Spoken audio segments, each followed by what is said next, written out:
túi không?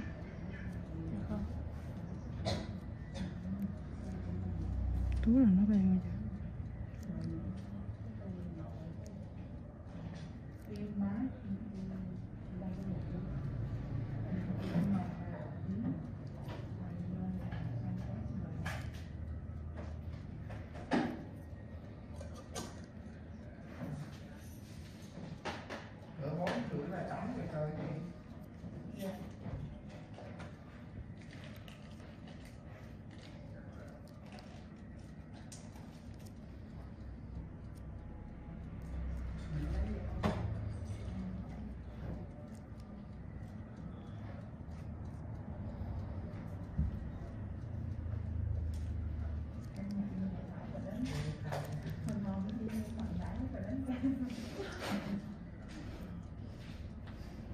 Vô bạch thôi. Các em vô bạch.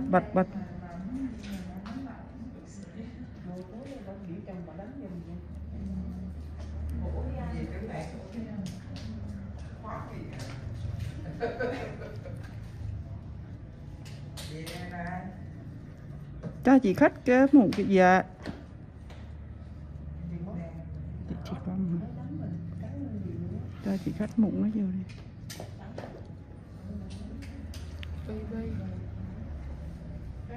Từ từ đi chị, nó xuống rồi. Cô như là hồi trước tới mình lần rồi đúng không? Tới một lần thôi đúng không?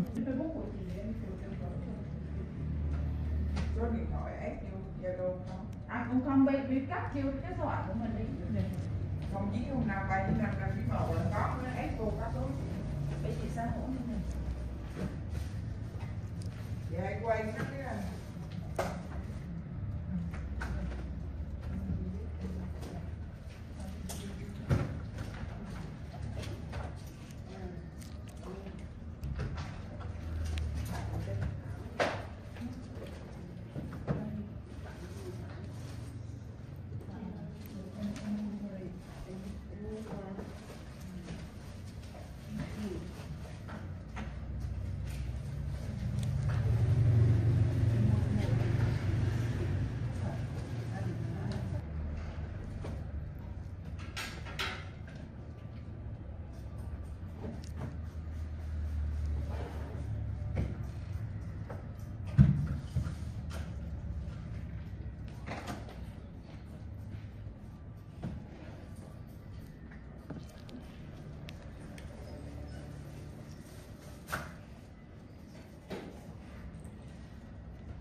Cô làm xong về thấy đỡ không?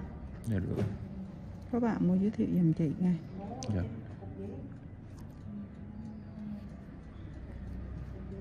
Các bạn mua nhiều một thì giới thiệu giùm cho chị. Khi làm xong về đỡ là sau nếu mọc ít là lo đi chăm sóc da đi nghe chưa? Thì giữ cái da cho không hư da.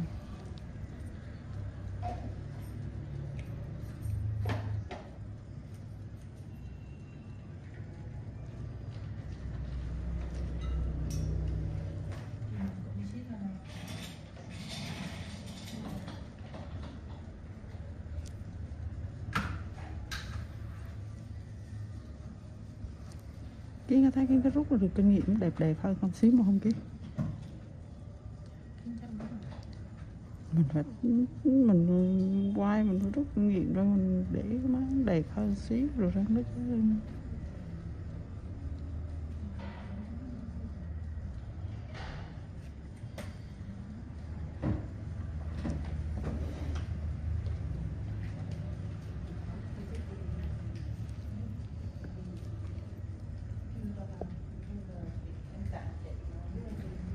Ai giới thiệu em tới đây chị ơi? Dạ, anh họ ở trong đây. Anh họ ở gần đây à? Nhà em ở gần đây không? Dạ, ở chỗ Trần Công Văn ở gần trường Liên Thiện Vắng.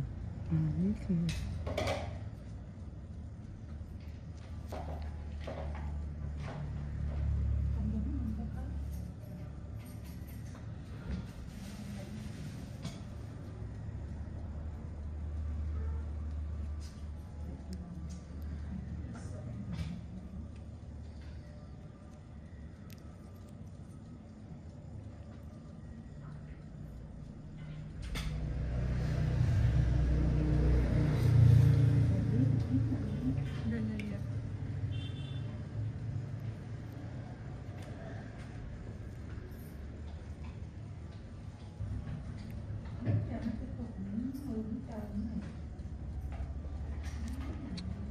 quay mua mấy cái cục nó chờ rồi.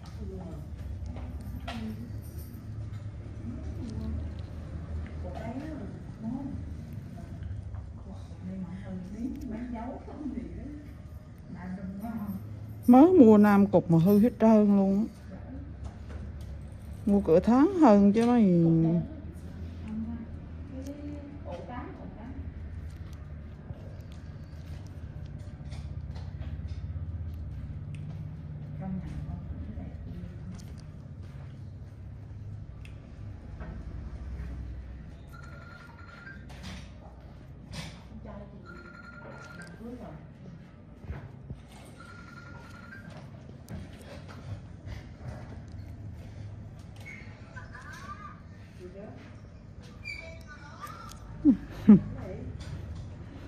Đi làm ăn mà đi làm ăn mà nó là gì ngủ thằng dẫn chơi.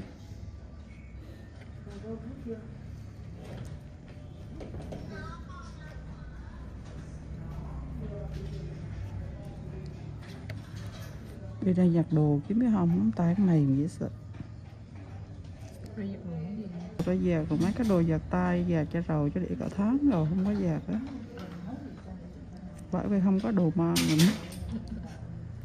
Mấy cái đồ màu trắng thì có giờ máy cái quạt thôi thờ đừng mua. Anh nó đi cùng với một chị nữa đúng không em? Ừ rồi.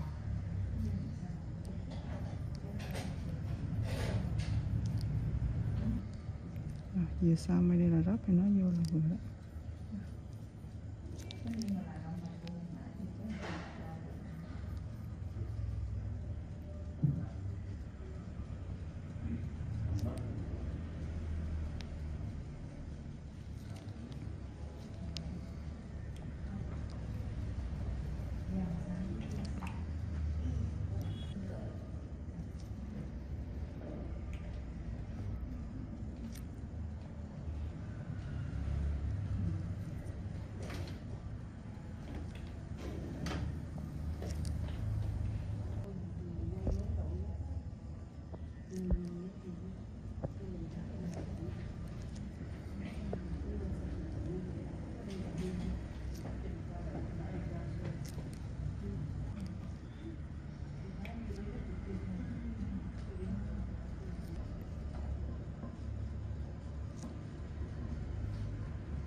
Ủa có phải chị hạng 2 khách 2 giờ không em? Không phải à?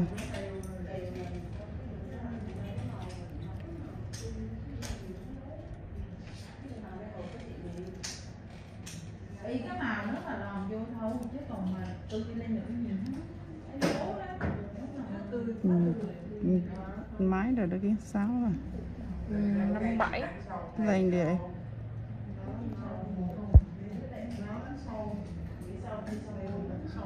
ý là đẹp rồi đánh nữa tim đồ đi đẹp không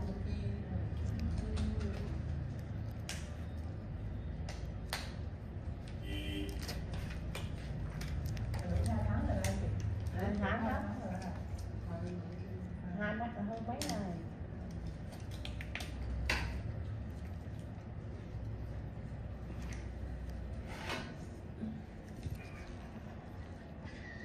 Bá chiều nay có 1:30 có chị nó tới dặm môi dặm mày nghe. 1:30 có chị tới dặm môi dặm mày.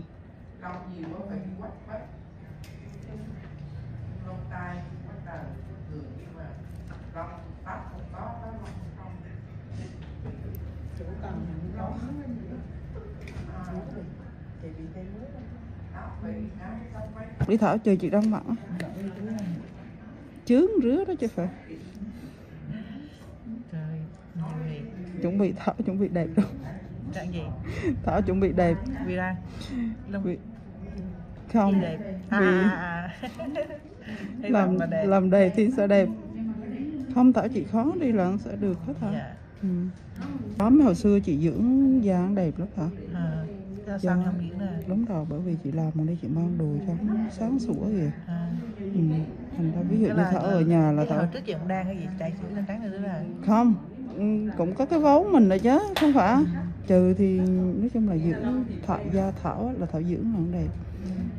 Ví dụ Thảo nhiều lúc Thảo không cần dưỡng, Thảo bịt thôi Thảo đã đẹp rồi, bởi vì cái vốn của Thảo cũng trắng. Cái vốn của chị không như Thảo, vốn chị đen hơn. Nhưng mà bởi vì Thảo thả ra quá thì Thảo phải đen thôi. dạ, em thở nhà em thở lắm nhà em có bị gì đâu.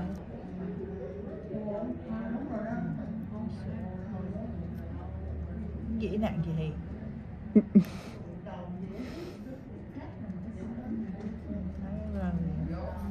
Nó đây đó.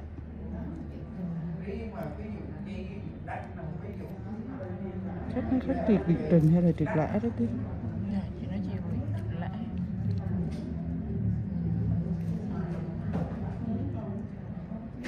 Nghiêng chân hả? thì chuyến làm luôn chị bé lúa đó. Ừ, nuốt mấy đứa chưa? Dạ rồi mà chị sang chị Sao nó ra? sang đây là đang trước được phải đi 4 Cả ghê con nó thì. tại vì chỗ chị đó là kiểu như chỗ có lông chỗ không có chị nữa. Ủa, Long mà chỗ có chỗ không hả? Chị tìm lại là lần thứ 3 rồi. À, lần thứ 3 bên mình rồi hả? Dạ. Nhưng mà trừ là chỗ có, chỗ không có, không Dạ, đúng đều rồi. nữa. Đúng rồi. Đó, gì đứa đó có sao không phải vậy sao? Trừ là chị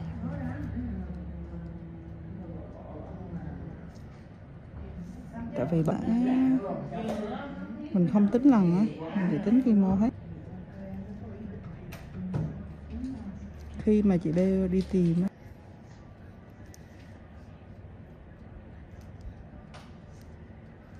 mày ký nói với chị sai quá, nó có khách ngay không? Nó riêng hả hay là? chị sao đổ te ra nguồn.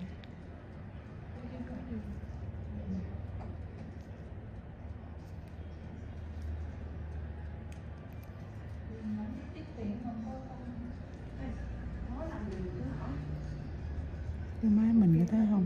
Chỉ cho mấy người một lần có hết rồi. Nhưng mà như chỉ có chị Hồng là rất là Đúng rồi, em thấy cái chị mà chị Chi kìa. chị Linh và chị Quyết Tiên. Chị Chi đó, chị Chi mà thì từng lần á mà cái chị nó lòng quán quán cái sao không còn có lượt nó mà chị kêu cái chị kêu triệt cho nó còn sốt á, cái bé triệt rách đó, bé làm với bảo hiểm á. Chị Bảo hiểm bé mất á, kêu mấy em sốt đường kìa. Em nhớ không, Triệt có lần nó hết luôn thế chưa? Mà sự lòng dài dễ sợ luôn. như cái lông của chị đường chỉ một lần. Không, đường là hơi trong một lần rồi, đường sẽ mấy lần. Nhìn vô cái lông là biết. Nhưng mà có máy mình xịn đó em.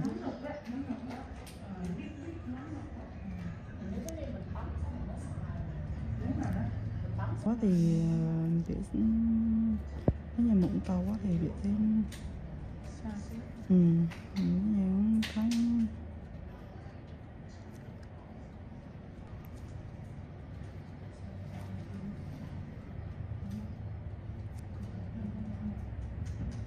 chị nói bữa trước dắt mình cô xuống làm bốc đùi đúng không? Dạ đúng rồi.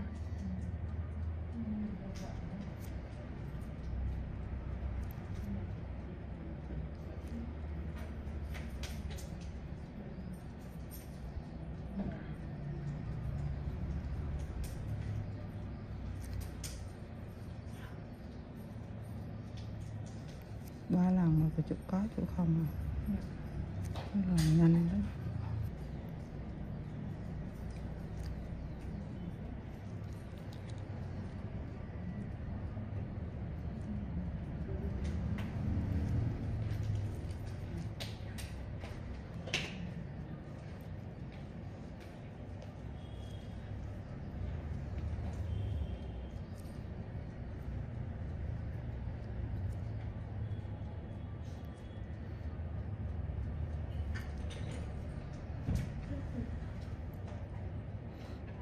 Cái quả cho tiệm cây nó nổi tiếng.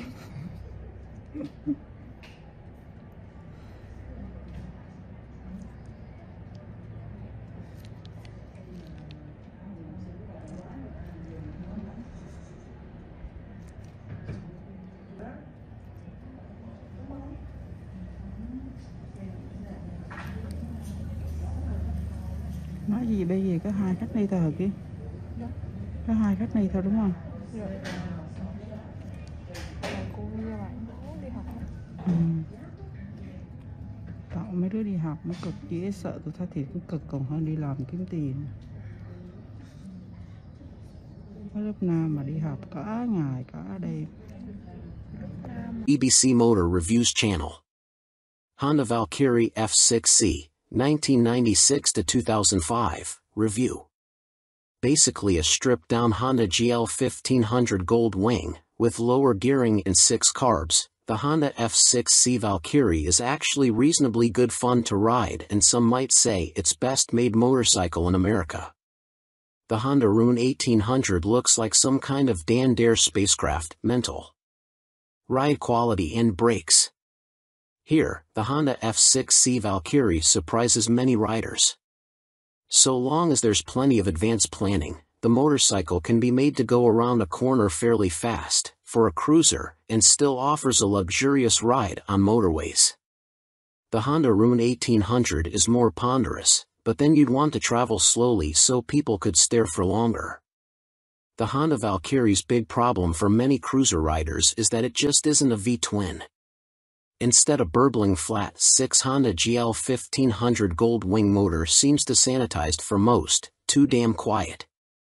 Sure, the Honda F6C Valkyrie's 100 brake horsepower motor is enough to send the thing whizzing along in unfeasible speeds, but it's easily out-accelerated by the Triumph Rocket 3, any old Yamaha VMAX and a whole boatload of rival power cruiser motorcycles these days. The Rune 1800 isn't really any faster. The Honda F6C Valkyrie rarely goes wrong, ever.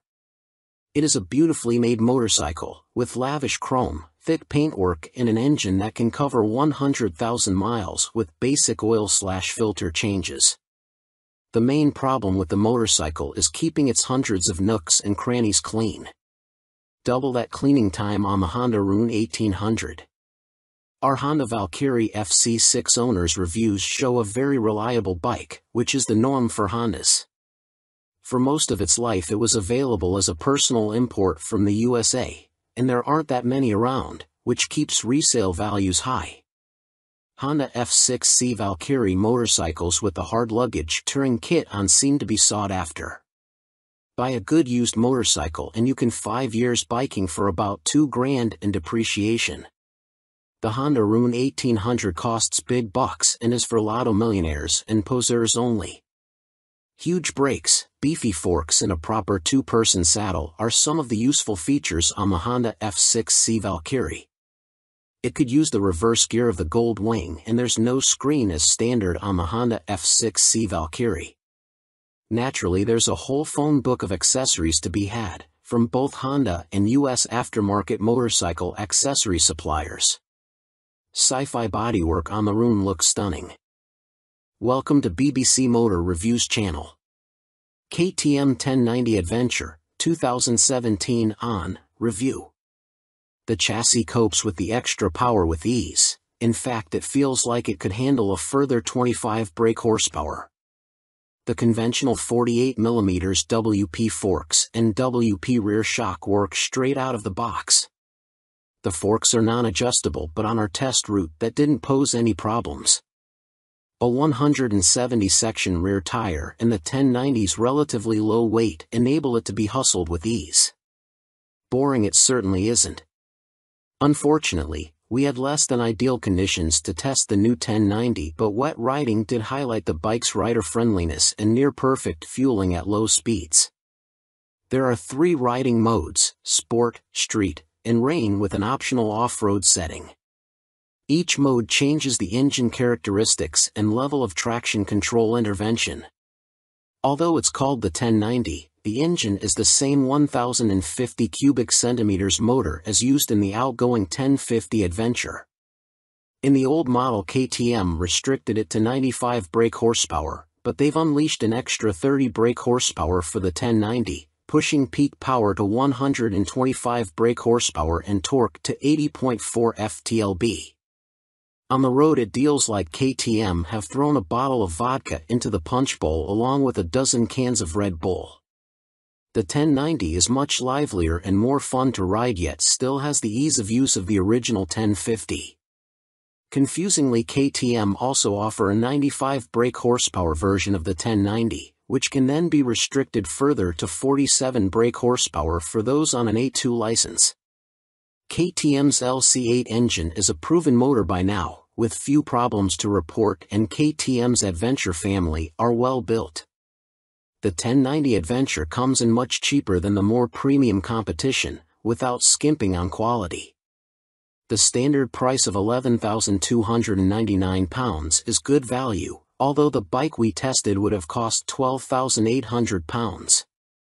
As the 1090 is the baby of the Adventure range, the spec doesn't quite match that of its bigger brothers, but you do get 3 riding modes as standard: Sport, Street and Rain.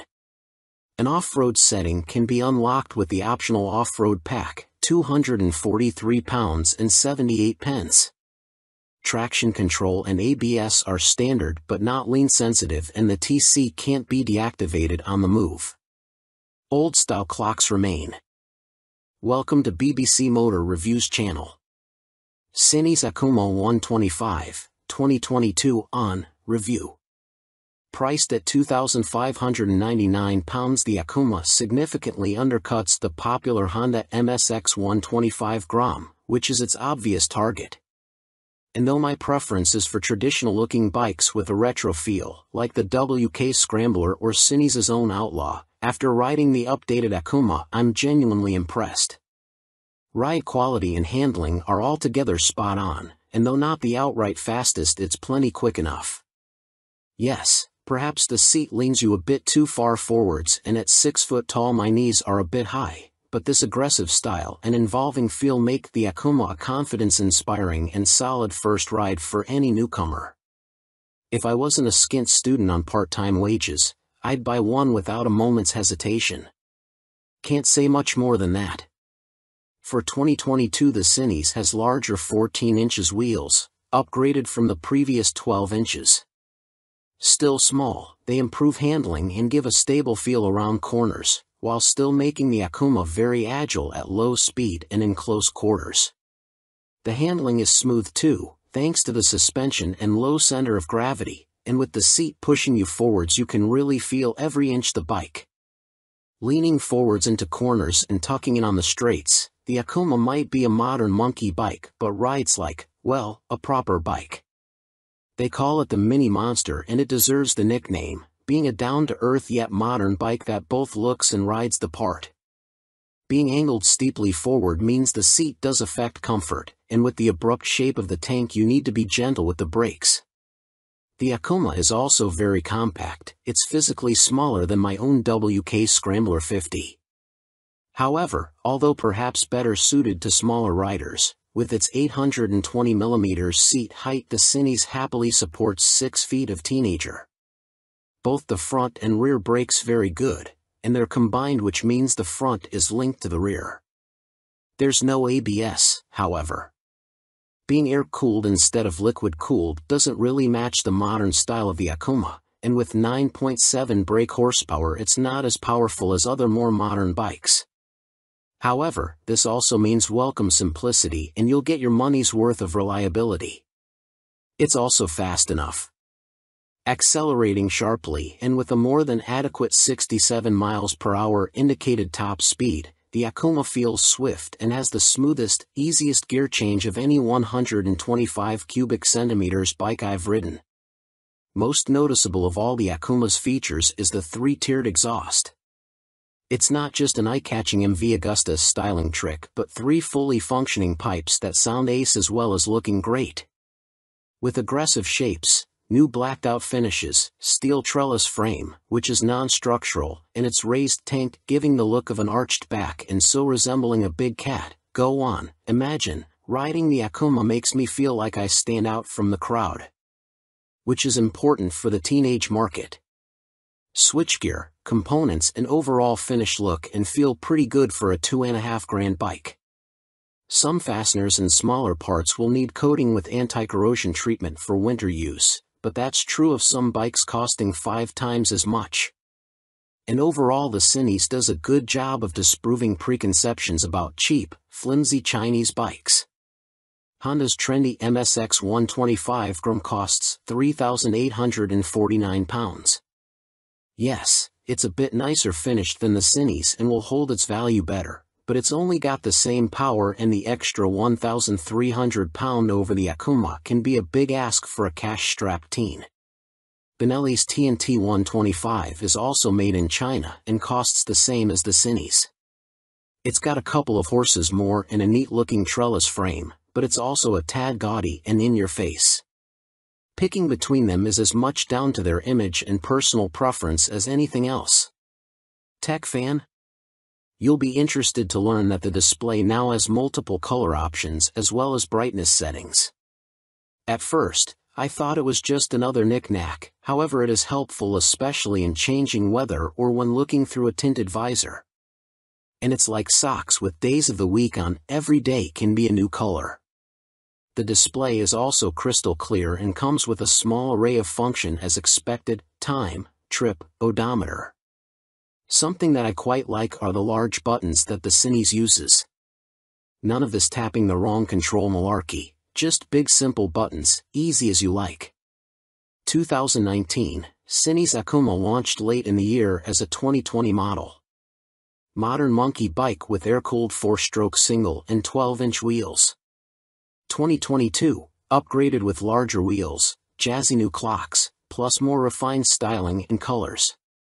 Replacing the stock bike's KYB suspension, the SP features Gen 2 Öhlins semi-active suspension, NIX 30 SV forks and a TTX 36 SV shock, which automatically controls the damping levels while leaving spring preload manually adjustable. Featuring spool valves rather than traditional needles valves, which Öhlins claim deliver faster adjustment and a more accurate responsiveness at the low and high ends of the adjustment range, the SP suspension can be set in one of 3 semi-active damping modes, A1, A2 or A3, or one of 3 manual setting, M1, M1 or M3, which remove the semi-active function and allow fixed damping settings to be selected via the dash. An incredibly impressive system, the semi-active suspension responds to undulations in the road surface instantly, smoothing them out and making the SP feel like it is gliding over the bumps. Harsh ones still give you a kick, but unlike on a conventional system, the semi-active damping instantly recovers and keeps the MT nicely composed, a feature that reduces its tendency to shake its head when exiting bends under hard acceleration. On the UK's roads, A2 is the best option for bumpy B-roads where A1 suits fast, smoother road better, and A3 is more for straight-line cruising, as when the pace ups it feels a bit soft at the rear end. And the SP's brakes are better too. Fitting braided steel lines can make a bike's brakes feel horribly dead at the lever as they lack rubber lines comforting initial squish. However, on the SP there is still enough feel to allow you to apply small amounts of pressure accurately via the new Brembo Radial Master cylinder. They don't scream race bike and aren't as fierce in their bite as some rivals' setups, but are fine for use on the road, and it is great to see the SP and stock MT now featuring cornering ABS thanks to the addition of an IMU in this latest generation. Good and bad news with the new Euro 5 compliant engine. Starting with the good, thanks to the revised fuel injection system, the throttle response is now smooth. In B mode, A mode is still a bit too aggressive for road use, and the crossplane's enhanced mid-range surge of power is staggering, as is the wonderful offbeat sound, which has been tuned through a new intake system and feel. But despite lengthening its gearing, the MT remains a noticeably thirsty bike and recorded 41 miles per gallon on our test ride, which is what Yamaha claim, but still equates to a range of just 155 miles until the 17-liter tank is empty. If you opt for the SP, alongside the Öhlins suspension you gain braided steel brake lines as standard, as well as a 3-piece belly cowl, black bars and levers, and a stitched seat. Unlike the stock bike, which comes in 3 color options, cyan, blue and black, the SP is only available in Icon Performance, and it also features a polished metal finish on its swing arm where the stock bike has a black painted one. Everything else, including the engine and electronics package, is identical between the two MT10 models, which is good news for MT10 owners but a bit disappointing for SP owners who may feel like they deserve something extra to brag about aside from suspension. Which brings up the question of price. The MT10 SP costs £2,500 more than the stock MT10 at £16,000, which is tantalizingly close, especially when you look at a finance package. On a PCP deal after a £3,000 area deposit, you are looking at paying about £35 a month more for the SP when compared to the stock bike. That's about the price of a takeaway meal for 2 every month, which seems a small sacrifice to gain that all-important Öhlins bling. In terms of running costs, both the SP and stock MT10 have the same poor fuel economy and cost roughly the same to insure and service, so that's not a factor in ownership, and the SP should hold its residual value a bit better. How does it stack up against its rivals? Very well.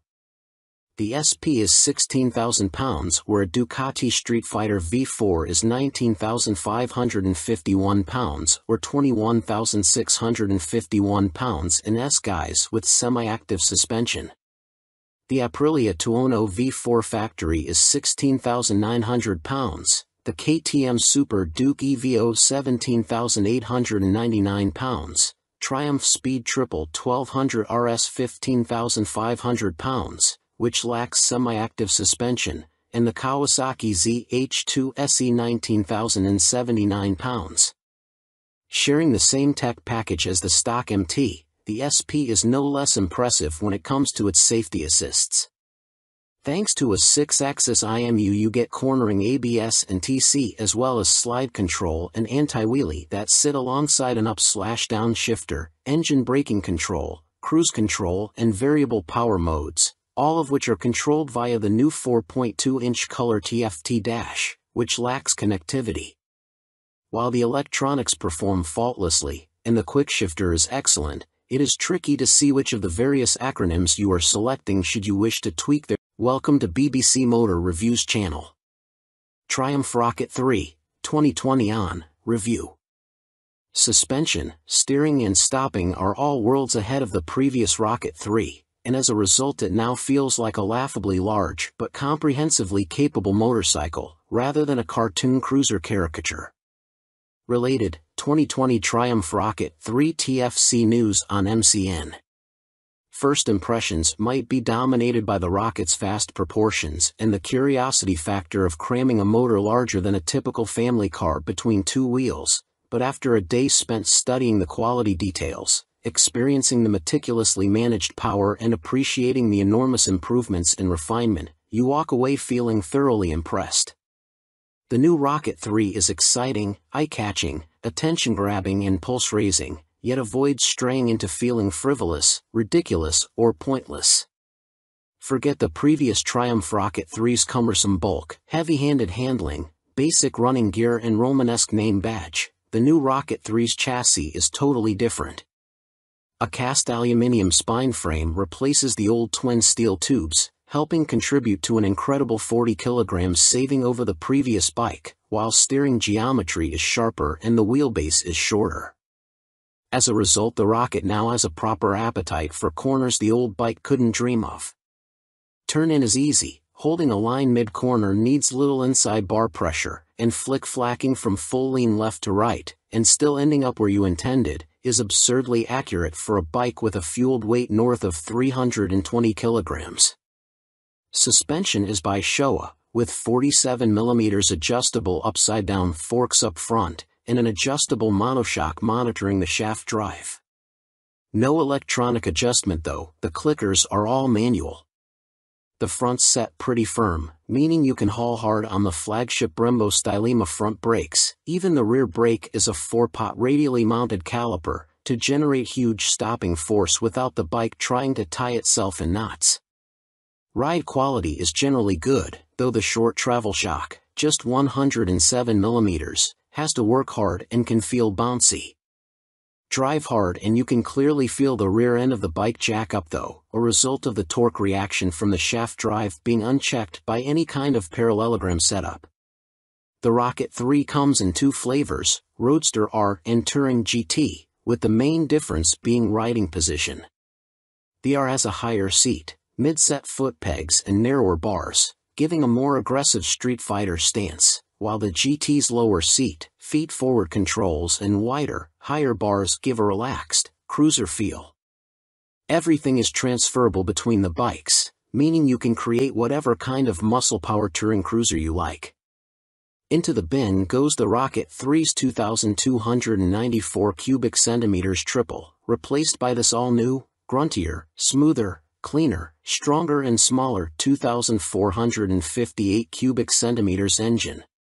Huge 110.2 mm pistons eclipse the old 101.6 mm items, while stroke is significantly reduced, down from 94.3 to 85.9 mm, allowing Triumph to make a shorter motor.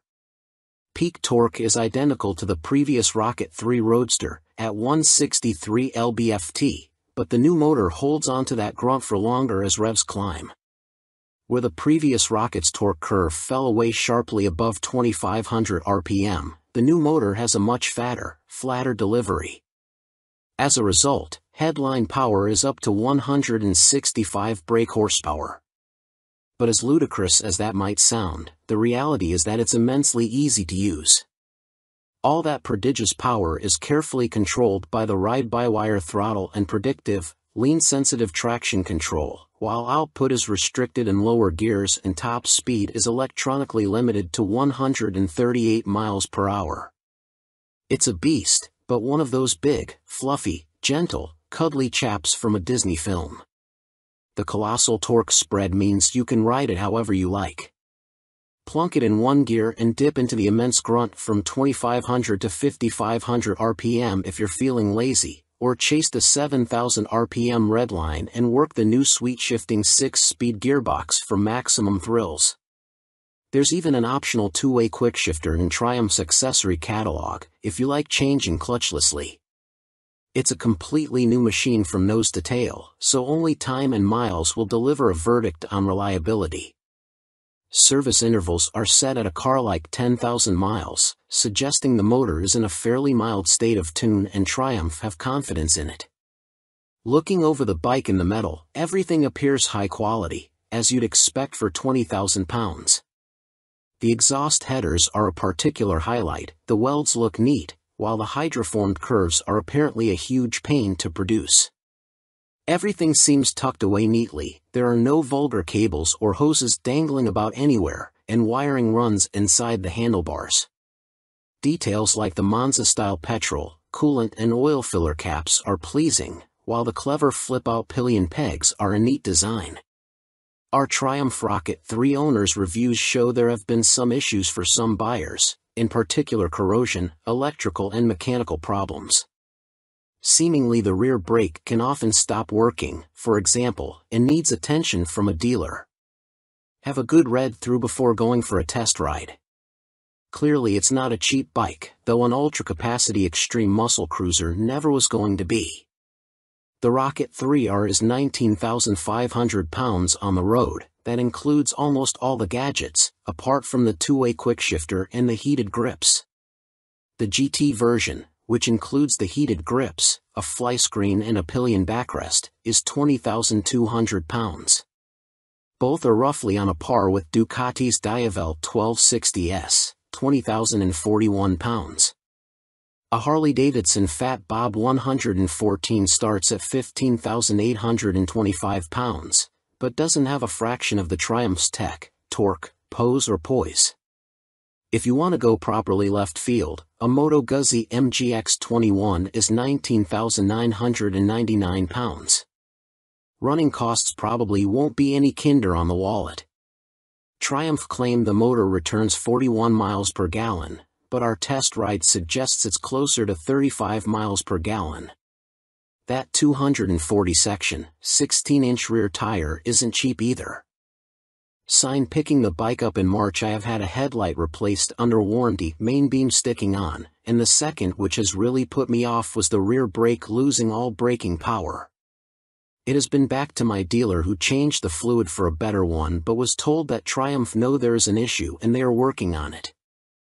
I thought anything to do with brakes on a 163 pounds of torque monster would be the #1 agenda. First service only. The fuel economy is not bad so far, 43 to 45 miles per gallon. That is with occasional spirited riding thrown in. 2 stars is because after 6 months I was offered £13,500 from the dealer to buy it back. Even WBAB offered considerably more, so not much faith in the brand and will likely be going back to BMW. Equipment. The Brembo brakes are top-notch. The stopping power and feel is superb, the ride comfort is less so. I am a big old guy and no matter how I try to adjust the rear suspension the ride is harsh on anything but smooth tarmac. The roads in Herefordshire where I live are amongst the worst in the UK and backache sets in after about 2 hours. I have purchased an Airhawk DS seat pad which has transformed the comfort but it's still not all day comfy like my old Rocket. The tank is so wide you have to ride legs apart which at motorway speeds the wind blast makes your hips ache trying to keep tucked in. In the end I made and fitted a pair of Perspex front fork air deflectors to solve the discomfort. I didn't go for the quick shifter or the navigation package as for me they don't offer much in the way of the overall riding experience. The TFT display is good but on some settings it is too fussy and hard to read. I opt for the screen that shows speed, revs, gear selection and fuel status. That's enough for me. There are a few niggles with this bike that could be better. The original screen doesn't give much wind protection and the rear hugger design is total crap. In the rain you get covered in road crud halfway up your back. I bought an aftermarket hugger which left some wiring exposed so I ended up fitting this over the top of the original hugger, problem solved. I purchased the accessory panniers and rear rack to give the bike some touring capability. These panniers are okay but are quite small and are not as rigid as I would have liked. The optional rear rack is stated as only good for 3 kilograms which means fitting my fully loaded Kuryakyn Grand Tour bag on the rear may be more than it can withstand. Guess I will soon find out as there is little room on the pillion seat. One of the best design features on this bike are the fold-away pillion foot pegs and the folding pannier mounts. If anyone is thinking about buying this bike for some serious touring then you will need a few aftermarket bits to iron out its touring limitations. Welcome to BBC Motor Reviews channel. Yamaha Fazer 600, 1998 to 2004, Review and Used Buying Guide. Related, Easy Fit Kit turns Yamaha Fazer 600 into retro race rep. In fact, since Yamaha stopped the FZS 600 Fazer's production in 2003, it has taken them until the launch of the Tracer 700 to replicate the Fazer's magic formula. However, in 1999 the Yamaha Fazer 600 was the best-selling bike in its class, and by 2002 the firm had sold over 83,000 units. There is a reason the Yamaha Fazer has such a strong following. As soon as its wheels start to turn you are right at home. It is ease personified and most of this warm feeling comes from the wonderful motor. With the Fazer, Yamaha got the basics right and that's what makes it such a great bike. The tank range is long, the seat comfortable, the fairing effective, the brake sharp and the motor strong in the mid-range and extremely reliable. The suspension may be a bit baggy, but if that's the Yamaha Fazer's only real fault 22 years after it was launched then that's not bad going. Useful Yamaha Fazer 600 specialists include www.foc-u.co.uk and yamahaclub.com. Read on for our full used buying guide. Ride quality and brakes. Launch impressions. When you push the Yamaha Fazer 600 to the limit, which is easy with those blue dot or 1 brakes up front, it dives a little bit and loads up the front end. It waggles a bit, but the handling is generally confidence-inspiring, and if you take it steady you could ride to Budapest on a Yamaha FCS 600 Phaser and feel no severe aches or pains. Yamaha Phaser 600, what does it ride like now? With limited suspension adjustment, post-2000 models have variable damping in their forks. The Yamaha Phaser is a bit wobbly in the corners, and the Sumitomo calipers shared with the R1 quickly overwhelm the forks when you brake hard. But where on some bikes this is an annoyance, on the Phaser it makes you giggle and adds to the amusement factor. There's just under 100 brake horsepower in the Yamaha FCS 600 Phaser's detuned Thundercat 600 cubic centimeters, 4-cylinder engine, and that's plenty for backroad fun, as well as motorway commuting if needs be. The Yamaha FCS 600 Phaser delivers its power in a wide spread, and the 6-speed gearbox is there if you feel like playing tag with sports bikes.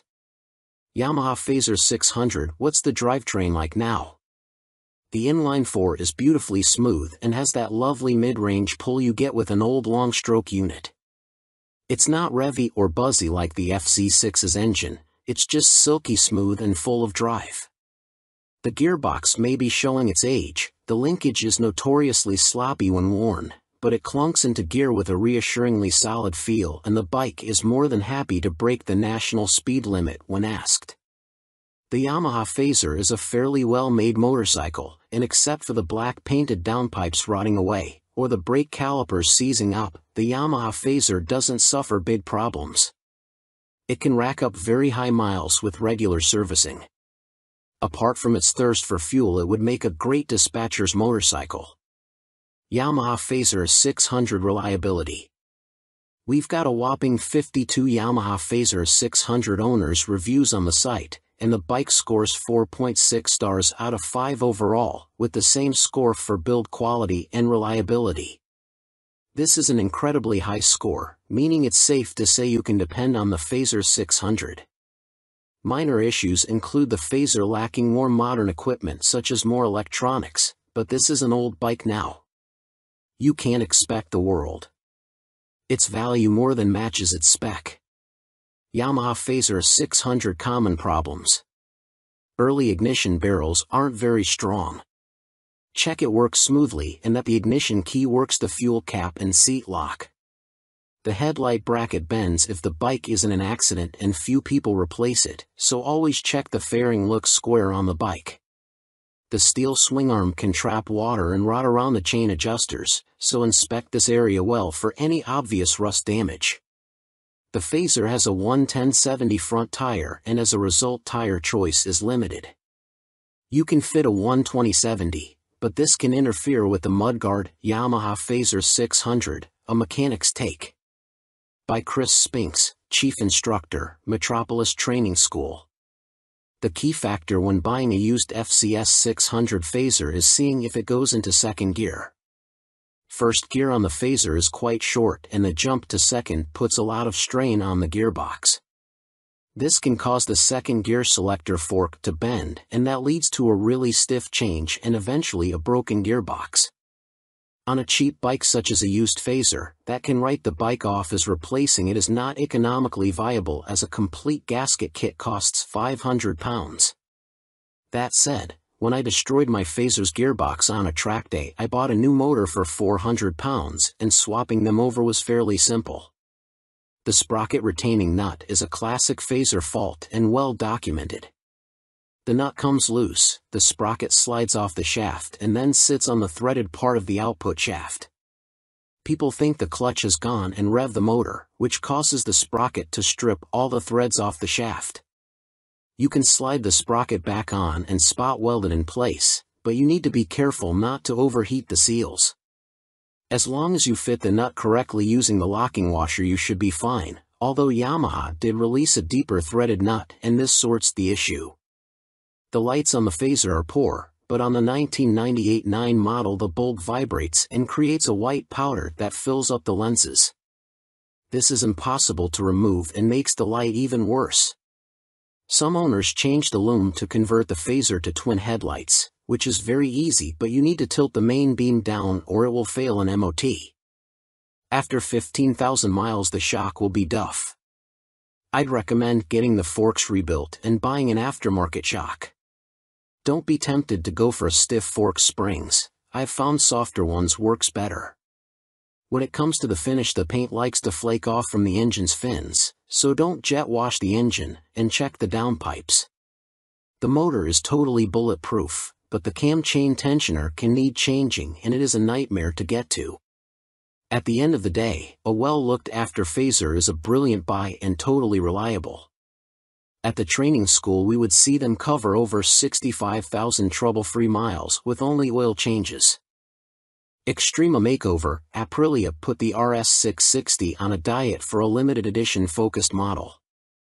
Alongside the surprise launch of their 2023 BX450, Bimota have shed more light on supercharged Tessie Tourer currently in development. Now officially called the Terra, we first caught glimpse of the bike as a basic design sketch at the 2021 EICMA show, with a spokesperson for the Rimini firm later confirming to MCN that it would be powered by the 4-cylinder motor found in Kawasaki's Ninja H2SX range. Never before have Bimota been present in this market segment, Bimota COO, Pierluigi Marconi, said in a statement. No one has this much fun and function in one package. The Terra is an attention grabber that will act like a halo for Bimota by attracting further consumer attention to our impressive vehicle lineup, he continued. Although details remain scarce, Bimota have gone into some depth on the new steering system, which sits diagonally between a front subframe and the front wheel. There are no front forks like a conventional motorcycle, which should aid front-end stability and the ability to trail brake into a corner. This is because braking forces are kept away from the front suspension, leaving it free to deal with bumps in the road. These systems can reduce front-end feel though. Until now, Tessies were only made for the sports segment. Marconi told MCN at EICMA 2021, "We'd like to put the Tessie name to adventurers, tourers, and bikes like that. Our philosophy is to have two lines of bikes," he added. One is the Tessie line and one is for more traditional models. We like to follow the two concepts, because although a Tessie chassis has a lot of advantages, for some riders it is still too much of a novelty. Alongside the funny front end, Bimota have also confirmed that the Terra will receive semi-active suspension developed in partnership with Marzocchi. The ride height can also be adjusted either manually or electronically by 30 mm. Also expect to find 5-spoke forged alloy wheels too, which should help to keep unsprung mass down.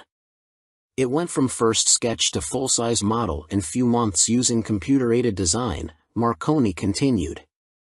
You ride some bikes because you have to, but you ride these Bimota because you want to. Terra will appeal to enthusiasts of all ages because the design draws you in, and the performance keeps you there. Superior performance. BRAF Step Up Aston Martin partnership with more powerful AMB 001 Pro. Luxury boutique brand BRAF Superior have once again teamed up with supercar experts Aston Martin to create yet another outrageous, limited-run track day machine. The AMB 001 Pro made its debut at the EICMA trade show in Milan and follows in the footsteps of the first-generation €98,000 AMB 001. Which entered the public consciousness back in autumn 2019 and has since sold out.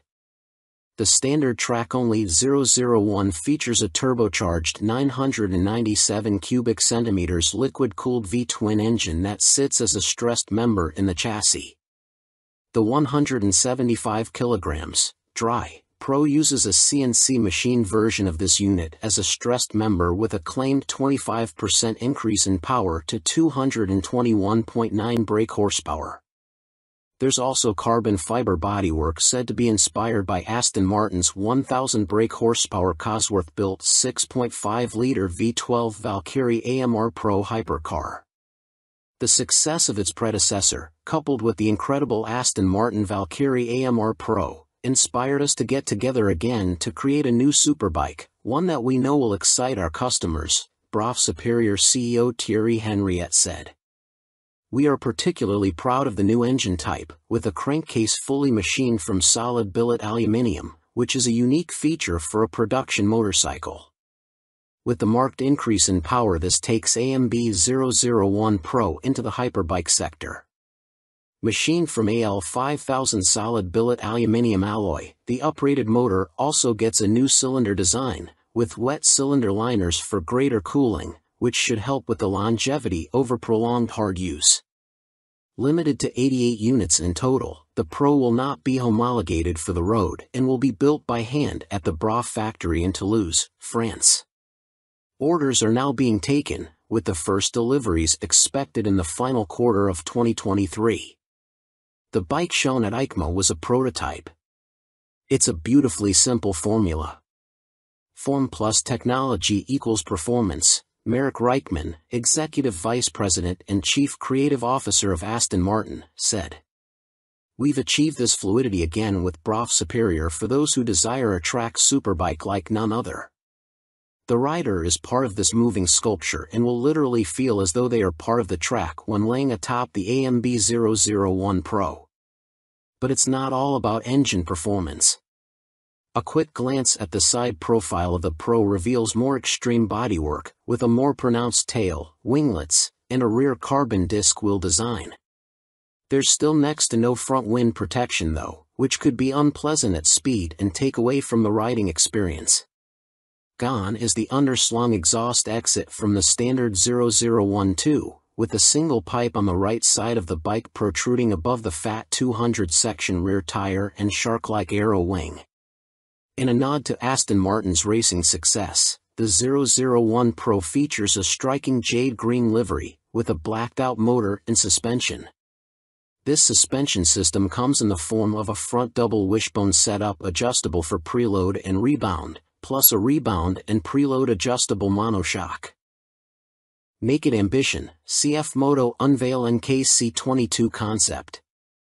CF Moto weren't short of new bikes to show us at the EICMA trade show in Milan, including this naked roadster concept called the NKC22. The bike uses an 800 cubic centimeters parallel twin engine, presumably the same KTM 790 lump used in Kmoto's 800 metric tons models, but wrapped in a lightweight, sporty chassis. This concept version is covered in forged carbon bodywork with an engine fairing that doubles up as an aerodynamic wing.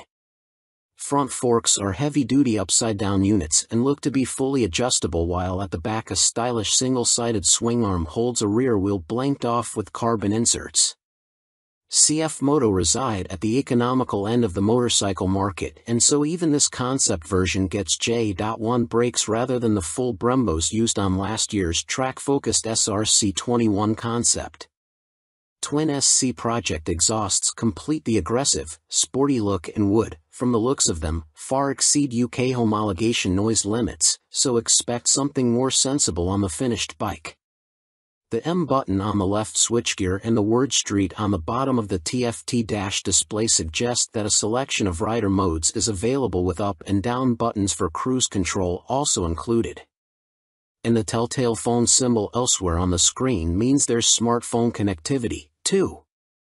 CF Moto reside at the economical end of the motorcycle market, and so even this concept version gets J.1 brakes rather than the full Brembos used on last year's track-focused SRC21 concept.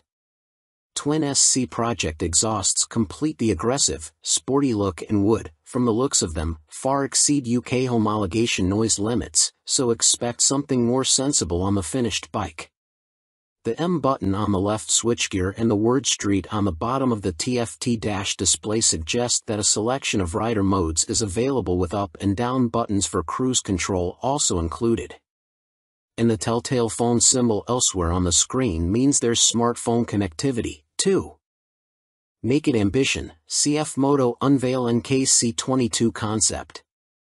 CF Moto weren't short of new bikes to show us at the EICMA trade show in Milan, including this naked roadster concept called the NKC22.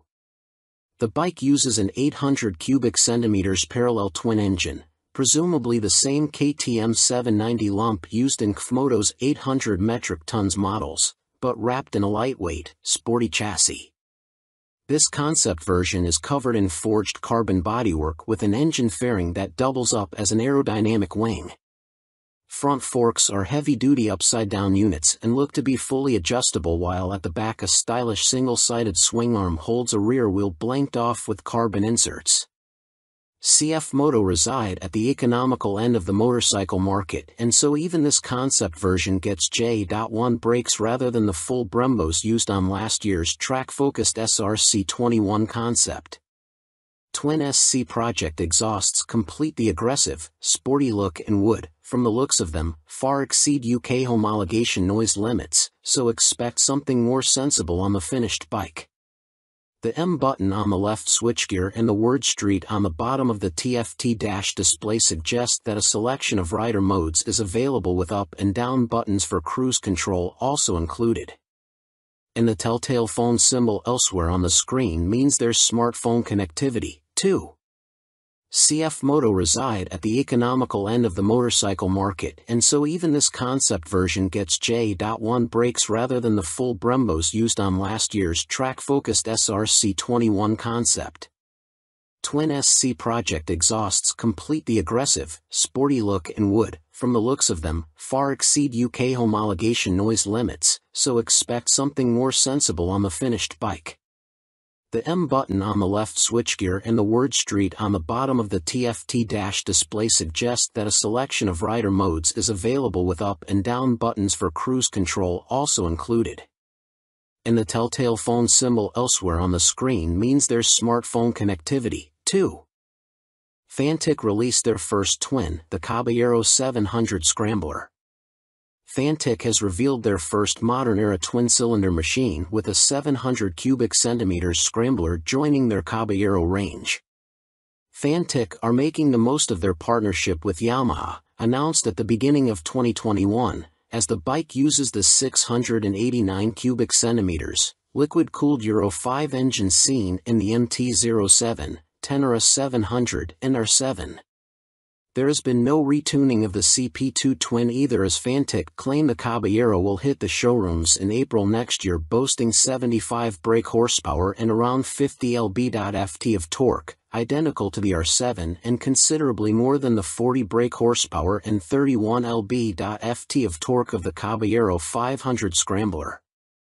Elsewhere, the 700 sports the same 19 inches front and 17 inches rear, aluminium, spoked wheels as its small-capacity sibling. The engine sits in a single backbone-style frame made from CRMO steel attached to an aluminium swing arm, giving it a wheelbase of 1,460 mm, 35 mm longer than the 500 version. One of the most immediately obvious differences between the two capacity scramblers is the exhaust system. The new 2-into-1-into-2 setup runs under the engine, over the swing arm to exit in roughly the same position. Both machines have a seat height of around 830 mm. Connecting frame to wheel will be a 45 mm upside-down fork made by VRM Marzocchi. The Italian manufacturer also supplies the rear monoshock with preload adjustment. Brembo is the manufacturer of choice for the calipers, with a 4-piston unit gripping the 330 mm front disc and a 2-piston, 245 mm setup on the rear. In another first for Fantic, cornering ABS will be standard on the 700. The system will sense the bike's lean angle and fine-tune the braking response accordingly. Traction control also makes its debut to the Fantic lineup, with both rider aids and 3 rider modes, road, off-road and custom, manipulated via a 3.5 inches TFT display with Bluetooth connectivity. A 14-liter fuel tank may be a little on the small side, although the claimed 180 kilograms curb weight should prove competitive when it comes to commuting or a bit of backlane scratching. An expected price tag of around £9,000 may put some off, although stylish looks, proven engine and handling potential could tempt many. Stuart Prestige. By Stuart Prestige. All-weather rider with a penchant for long tours and hours in the saddle. You may also like. Honda released £30,000 limited edition McGuinness 100th TT Star Replica Fireblade SP. Who do you think you are, John McGuinness? Well, now you really can live out your TT fantasies, As Honda reveal, they will build 30 examples of this CBR 1000RR or Fireblade SP John McGuinness 100th TT Start Replica Edition in celebration of the road racing legend's phenomenal accomplishments on the island. The headline visual difference from the stock bike is the bold replica of the paint job John raced with for his 100th TT Start. But this is more than just a replica paint job, there's a whole host of other upgrades to add to the exclusivity.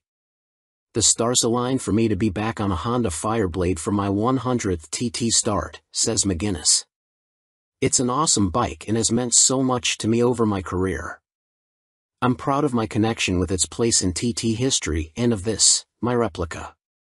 John McGuinness is the second most successful TT racer of all time, next to the late, great Joey Dunlop, and while revered as road racing legend, he has also had an exceptional short-circuit career, having raced in 24-hour world endurance races like the Bol d'Or and Le Mans, 500 cubic centimeters GPs, and the Daytona 200. He's a former British 250 cubic centimeters champion, has ridden in World Supersport and finished third in the 2009 British Superstock Championship. Making his TT debut in 1996, he won the Best Newcomer title in the 250 cubic centimeters class. 3 years later, he took his first win, the 250 cubic centimeters lightweight TT. Over the ensuing 2 decades, 1999 to 2019, he has accumulated an incredible 47 podiums and 23 TT wins, as well as being the first to break the 130 miles per hour lap barrier on a Honda Fireblade, no less. So, what do you get for your 30,000 pounds? In addition to the already high spec of the CBR 1000RR or Fireblade SP which underpins the replica, the limited edition blade gets a full replica paint job incorporating gold detailing and a film strip showing all of John's TT starts on Hondas. Unsurprisingly, this is where it deviates from his actual race bike, which also pictured his TTs on other manufacturers' bikes, and 100th Start sponsor logos. There are gold wheel stripes, an individually numbered plaque on the headstock, genuine Honda carbon fiber front mudguard and carbon rear hugger, or rear seat cowl and tall screen, and Metzeler Racetech RR tires. On startup there's a ring of fire screen animation as the display loads, and 30th anniversary logos on the smart key and laser engraved on the Akrapovic muffler, marking the machine's special place in Honda history. And to cap it all, there's John's signature on the airbox cover. Honda are even offering the opportunity for a personal handover from John McGuinness MBE himself, at Honda Racing UK in Louth. If that's not enough, you'll also get a custom Fireblade garage mat, genuine Honda accessories indoor bike cover, 3D laser engraved crystal featuring a design of the John McGuinness 100th Start replica. All inquiries and orders for the John McGuinness CBR 1000RR or Fireblade SP 100th Start replica are to be via the Honda dealer network, and if you want to see one in the flesh, it will be on display on the Honda stand throughout Motorcycle Live at the NEC from November 19th to 27th. Fantic released their first twin, the Caballero 700 Scrambler. Fantic has revealed their first modern-era twin-cylinder machine with a 700 cubic centimeters scrambler joining their Caballero range. Fantic are making the most of their partnership with Yamaha, announced at the beginning of 2021, as the bike uses the 689 cubic centimeters, liquid-cooled Euro 5 engine seen in the MT-07, Tenere 700, and R7. There has been no retuning of the CP2 twin either, as Fantic claim the Caballero will hit the showrooms in April next year, boasting 75 brake horsepower and around 50 lb-ft of torque, identical to the R7 and considerably more than the 40 brake horsepower and 31 lb-ft of torque of the Caballero 500 Scrambler. Elsewhere the 700 sports the same 19 inches front and 17 inches rear, aluminium, spoked wheels as its small-capacity sibling. The engine sits in a single backbone-style frame made from CRMO steel attached to an aluminium swing arm, giving it a wheelbase of 1,460 mm, 35 mm longer than the 500 version. One of the most immediately obvious differences between the two capacity scramblers is the exhaust system. The new 2-in-1-in-2 setup runs under the engine, over the swing arm to exit in roughly the same position. Both machines have a seat height of around 830 mm. Connecting frame to wheel will be a 45 mm upside-down fork made by VRM Marzocchi. The Italian manufacturer also supplies the rear monoshock with preload adjustment. Brembo is the manufacturer of choice for the calipers, with a 4-piston unit gripping the 330 mm front disc and a 2-piston, 245 mm setup on the rear. In another first for Fantic, cornering ABS will be standard on the 700. The system will sense the bike's lean angle and fine-tune the braking response accordingly. Traction control also makes its debut to the Fantic lineup, with both rider aids and 3 rider modes, road, off-road and custom, manipulated via a 3.5 inches TFT display with Bluetooth connectivity. A 14-liter fuel tank may be a little on the small side, although the claimed 180 kg curb weight should prove competitive when it comes to commuting or a bit of back lane scratching. An expected price tag of around £9,000 may put some off, although stylish looks, proven engine and handling potential could tempt many. Stuart Prestige. By Stuart Prestige. All-weather rider with a penchant for long tours and hours in the saddle. You may also like 70s Superbike Stunner, MV Agusta Super Veloce 1000 Serie Oro. MV Agusta may not have been directly participating in the EICMA show in Milan last week, but it didn't stop them stealing the headlines with this stunning Super Veloce Serie Oro. The carbon-clad superbike uses the Brute Ale 1000RR as a base, meaning the same 998 cubic centimeters inline 4, producing a claimed 209.1 brake horsepower with a race kit installed. Inside this motor, you'll find a countershaft that rotates at twice the speed of the primary drive shaft with the aim of reducing vibrations and promoting faster cornering. You also get the same frame and single-sided swing arm, but now clad in carbon fiber bodywork inspired by MV's 1972 500 GP Racer. Sitting alongside the smaller, 3-cylinder Super Veloce 800, the Serie Oro is planned to hit dealers in the middle of next year at a price of approximately £50,000. In total, 40 elements of the bike are finished in carbon fiber, including a set of winglets that MV claim produce 39.2 kilograms of downforce at 199 miles per hour. You also get carbon fiber disc brake covers, which attempt to pay tribute to the drum brakes of old whilst also cooling the calipers, essential on a bike capable of such high speeds. MV Agusta also claim the design allows air to flow around the brakes towards the coolant and oil radiators for better temperature control. There are air vents along the carbon fairings, too. Despite the superbike credentials, the Serie Oro has deliberately been made more comfortable and less extreme than traditional circuit stars, and it features electronically adjustable Öhlins NIX forks for a high-quality ride. They are matched to an Öhlins TTX rear shock, which bolts directly to the swing arm. As you'd expect for a bike of this caliber, stopping power comes from premium Brembo Stylema monoblock calipers, which bite onto chunky front 320mm discs. You also get 5-spoke forged aluminium rims, and 4 under-seat exhausts, just unlike the company's landmark F4. In addition, there's a suite of lean-sensitive electronics, plus a 5.5 inches TFT color dash to control them, with the added option of mobile connectivity. Dan Sutherland. By Dan Sutherland. News editor, sports bike nut, and racing fan. You may also like Vmoto range grows, Super Soco owners launch 3 new urban models at EICMA 2022. Electric scooter manufacturer Vmoto, parent company of Super Soco, have had a busy year, releasing 3 new models at EICMA, including the 125 cubic centimeters comparable e-bike, the Vmoto Soco Stash. The release of the production model comes just a year after the unveiling of the prototype, with the bike so named due to its multifunctional storage compartment, housed in the fuel tank, large enough for a full-face helmet or other accessories. At its heart is an electric motor producing an average 8 kilowatts with a peak of 15 kilowatts.